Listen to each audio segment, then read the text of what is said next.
That's what's up, people's undefeatable Twilight calling. See, I do fulfill my promises, don't I? Here we go. Third chapter of Hitchhiker's Guide to the Galaxy, starting up. And I have the page right now, actually. See, I'm professional. Okay, sorry, I just need to get in.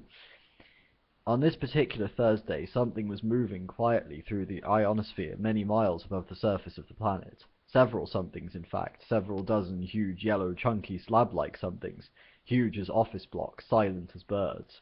They soared with ease, basking in electromagnetic rays from the star Sol, biding their time, grouping, preparing. The planet beneath them was almost perfectly oblivious of their presence, which was just how they wanted it for the moment. The huge yellow somethings went unnoticed at Goon Hilly. They passed over Cape Canaveral without a blip. Woomera and Jodrell Bank looked straight through them, which was a pity because it was exactly the sort of thing they'd been looking for all these years. The only place they registered at all was on a small black device called the sub-ether sensor-matic, which winked away quietly to itself. It nestled in the darkness inside a leather satchel which Ford Prefect habitually wore slung around his neck. The contents of Ford Prefect's satchel were quite interesting, in fact, and would have made any Earth physicist's eyes pop out of his head, which is why he always concealed them by keeping a couple of dog-eared scripts for plays he pretended he was auditioning for stuffed in the top. Besides the sub-ether sensor-matic and the scripts, he had an electronic thumb, a short, squat black rod, smooth and matte, with a couple of flat switches and dials at one end.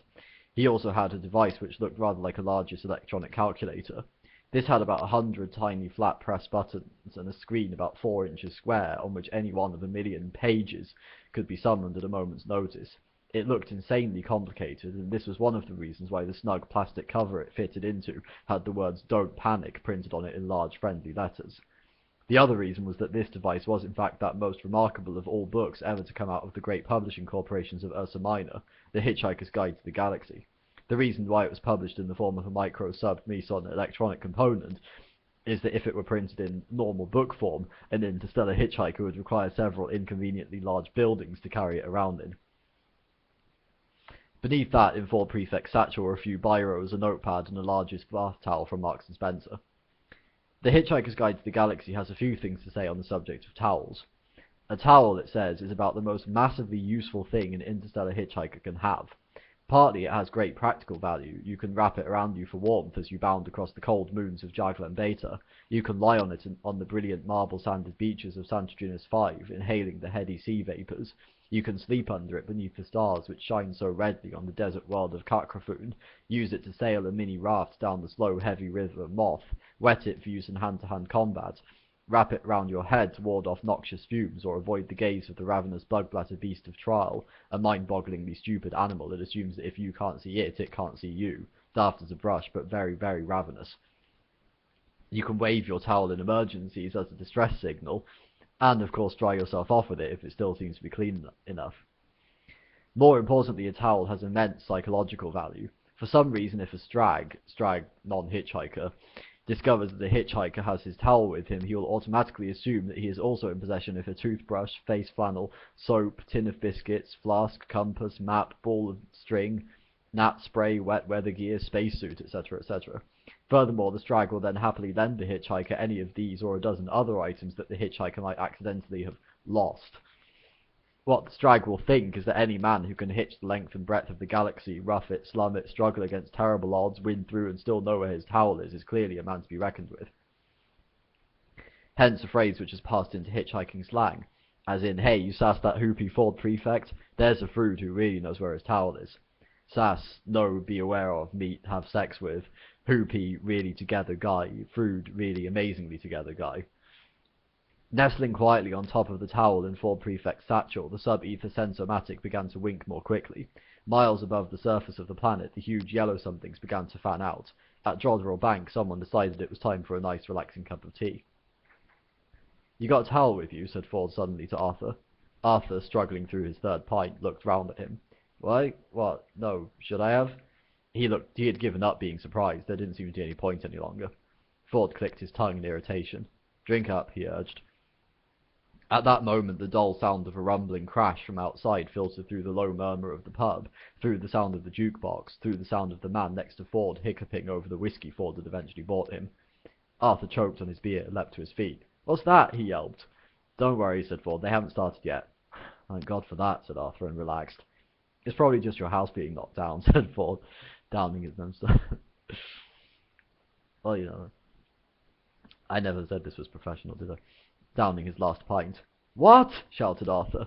Suddenly Ford's spell was broken. Arthur looked wildly around him and ran to the window.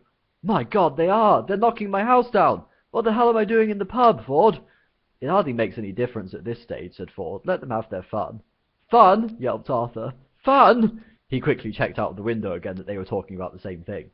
"Damn their fun!" he hooted and ran out of the pub, furiously waving a nearly empty beer glass. He made no friends at all in the pub that lunchtime. "Stop, you vandals! You home wreckers!" bawled Arthur. "You half-crazed Visigoth! Stop, will you?" Ford would have to go after him. Turning quickly to the barman, he asked for 4 packets of peanuts. "There you are, sir," said the barman, slapping the packets on the bar. 28 pence, if you'd be so kind. Ford was very kind. He gave the barman another £5 note and told him to keep the change. The barman looked at it and then looked at Ford. He suddenly shivered. He experienced a momentary sensation that he didn't understand because no one on earth had ever experienced it before. In moments of great stress, every life form that exists gives out a tiny subliminal signal. This signal simply communicates an exact and almost pathetic sense of how far that being is from the place of his birth. On Earth, it is never possible to be further than 16,000 miles from your birthplace, which really isn't very far, so such signals are too minute to be noticed. Ford Prefect was at this moment under great stress, and he was born 600 light-years away in the near vicinity of Betelgeuse. The barman reeled for a moment, hit by a shocking, incomprehensible sense of distance. He didn't know what it meant, but he looked at Ford Prefect with a new sense of respect, almost awe. "Are you serious, sir?" he said in a small whisper which had the effect of silencing the pub. "You think the world's going to end?" "Yes," said Ford. "But this afternoon?" Ford had recovered himself. He was at his flippest. "Yes," he said gaily, "and in less than 2 minutes, I would estimate." The barman couldn't believe this conversation he was having, but he couldn't believe the sensation he had just had either. "Isn't there anything we can do about it then?" he said. "No, nothing," said Ford, stuffing the peanuts into his pocket. Someone in the hushed bar suddenly laughed raucously at how stupid everyone had become. The man sitting next to Ford was a bit sozzled by now. His eyes weaved their way up to Ford. "I thought," he said, "that if the world was going to end, we were meant to lie down or put a paper bag over our head or something." "If you like, yes," said Ford. "That's what they told us in the army," said the man, and his eyes began the long trek back towards his whiskey. "Would that help?" asked the barman. "No," said Ford, and gave him a friendly smile. "Excuse me," he said, "I've got to go." With a wave, he left. The pub was silent for a moment longer, and then, embarrassingly enough, the man with the raucous laugh did it again. The girl he had dragged along to the pub with him had grown to loathe him dearly over the last hour, and it would probably have been a great satisfaction to her to know that in a minute and a half or so he would suddenly evaporate into a whiff of hydrogen, ozone, and carbon monoxide. However, when the moment came, she would be too busy evaporating herself to notice it. The barman cleared his throat. He heard himself say, "Last orders, please." The huge yellow machines began to sink downwards and to move faster. Ford knew they were there. This wasn't the way he had wanted it. Running up the lane, Arthur had nearly reached his house. He didn't notice how cold it had suddenly become. He didn't notice the wind. He didn't notice the sudden irrational squall of rain. He didn't notice anything but the caterpillar bulldozers crawling over the rubble that had been his home. "You barbarians!" he yelled. "I'll sue the council for every penny it's got. I'll have you hung, drawn and quartered, and whipped and boiled until you've had enough." Ford was running after him very fast. Very, very fast. "And then I will do it again," yelled Arthur. "And when I've finished I will take all the little bits and I will jump on them." Arthur didn't notice that the men were running from the bulldozers. He didn't notice that Mr. Prosser was staring hectically into the sky. What Mr. Prosser had noticed was that huge yellow somethings were screaming through the clouds. Impossibly huge yellow somethings. "And I will carry on jumping on them," yelled Arthur, still running, "until I get blisters or I can think of anything even more unpleasant to do. And then—" Arthur tripped and fell headlong, rolled and landed flat on his back. At last he noticed that something was going on. His fingers shot upwards. "What the hell's that?" he shrieked. Whatever it was raced across the sky in its monstrous yellowness, tore the sky apart with mind-buggering noise, and leapt off into the distance, leaving the gaping air to shut behind it with a bang that drove your ears 6 feet into your skull. Another one followed and did exactly the same thing, only louder. It's difficult to say exactly what the people on the surface of the planet were doing now, because they didn't really know what they were doing themselves. None of it made a lot of sense. Running into houses, running out of houses, howling noiselessly at the noise. All around the world, city streets exploded with people. Cars slewed into each other as the noise fell on them and then rolled off like a tidal wave over hills and valleys, deserts and oceans, seeming to flatten everything it hit. Only one man stood and watched the sky, stood with terrible sadness in his eyes and rubber bungs in his ears. He knew exactly what was happening and had known ever since his sub-ether sensormatic had started winking in the dead of night beside his pillow and woken him with a start. It was what he had waited for all these years, but when he had deciphered the signal pattern sitting alone in his small dark room, a coldness had gripped him and squeezed his heart. Of all the races in all of the galaxy who could have come and said a big hello to planet Earth, he thought, didn't just have to be the Vogons. Still, he knew what he had to do.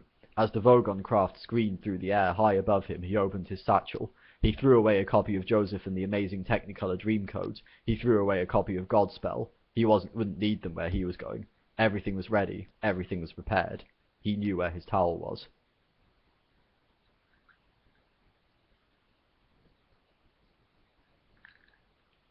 Yes, DP bitches. I'm still open for sponsorship deals. 7-Up company, contact me. Anyway, continuing. A sudden silence hit the earth. If anything, it was worse than the noise. For a while, nothing happened. The great ships hung motionless in the sky over every nation on Earth. Motionless they hung, huge, heavy, steady in the sky, a blasphemy against nature. Many people went straight into shock as their minds tried to encompass what they were looking at. The ships hung in the sky in much the same way that bricks don't. And still nothing happened. Then there was a slight whisper, a sudden spacious whisper of open ambient sound. Every hi-fi set in the world, every radio, every television, every cassette recorder, every woofer, every tweeter, every mid-range driver in the world quietly turned itself on. Every tin can, every dustbin, every window, every car, every wine glass, every sheet of rusty metal became activated as an acoustically perfect sounding board. Before the Earth passed away, it was going to be treated to the very ultimate in sound reproduction, the greatest public address system ever built. But there was no concert, no music, no fanfare, just a simple message.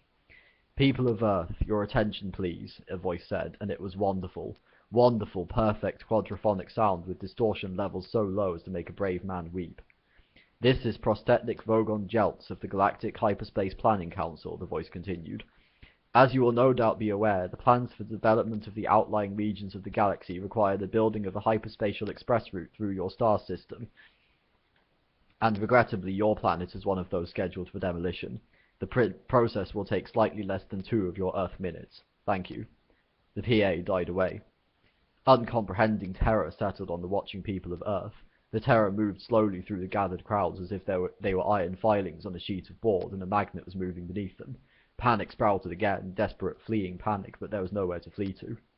Observing this, the Vogons turned on their PA again. It said, "There's no point in acting all surprised about it. All the planning charts and demolition orders have been on display in your local planning department in Alpha Centauri for 50 of your Earth years, so you've had plenty of time to lodge any formal complaint, and it's far too late to start making a fuss about it now." The PA fell silent again, and its echo drifted off across the land. The huge ships turned slowly in the sky with easy power. On the underside of each, a hatchway opened, an empty black square. By this time, somebody somewhere must have manned the radio transmitter, located a wavelength, and broadcast a message back to the Vogon ships to plead on behalf of the planet. Nobody ever heard what they said, they only heard the reply. The PA slammed back into life again. The voice was annoyed. It said, "What do you mean you've never been to Alpha Centauri? For heaven's sake, mankind, it's only 4 light years away, you know. I'm sorry, but if you can't be bothered to take an interest in local affairs, that's your own lookout. Energize the demolition beams." Light poured out of the hatchways. "I don't know," said the voice on the PA. "Apathetic bloody planet. I've no sympathy at all." It cut off. There was a terrible ghastly silence. There was a terrible ghastly noise. There was a terrible ghastly silence. The Vogon constructor fleet coasted away into the inky starry void. Bad end? Or maybe not. But that's the end of the chapter. So tomorrow we do chapter 4. Until then, be good. Love and peace.